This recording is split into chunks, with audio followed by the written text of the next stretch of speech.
you mentioned the blunder on the punt last night that gave the Chargers the opportunity to tie the game at 17.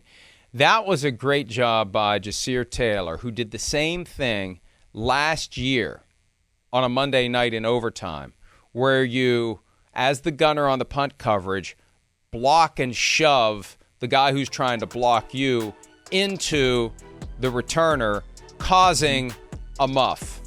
And even when the returner calls for the fair catch, if that blocker's too close, it's fair game to shove the blocker into the returner in the midst of the fair catch. And then it becomes a guessing game of who touched it. See, the Cowboys had to assume that one of them touched it. That's what caused the scramble, that's the word I'm looking for, to go get it. Because for all we know, it did touch one of the Cowboys, so I got to go get it.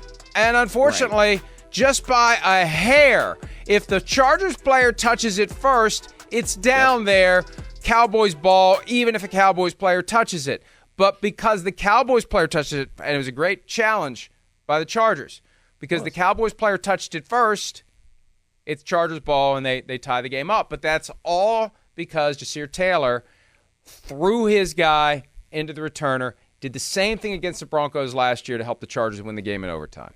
Yeah, that was also a Monday night game that I attended last year, actually, for the Chargers and the Broncos. Boy, that was a depressing night for Russell Wilson, as I recall it in my brain watching that press conference. But I think the weird thing about that play is it's kind of one of those things that happens, and you really want to assign blame when there's a blunder like that, but you kind of can't, because the only thing that would have made it a little bit different, I think, is if you get the poison call initially from the Cowboys, right? Your returner, if it's out of reach and you can't field it, that's what's supposed to happen. You call poison, and then whatever, everybody knows that you're not supposed to touch it. But that's a miscommunication, because if you get if you get blocked into the player that's on your own team, and then the ball bounces, and then you don't know if it hits somebody or not, and then everybody's trying to mad dash for it, and you as a Cowboys player are thinking, oh my gosh, they're all going after it, well, I need to go after it too.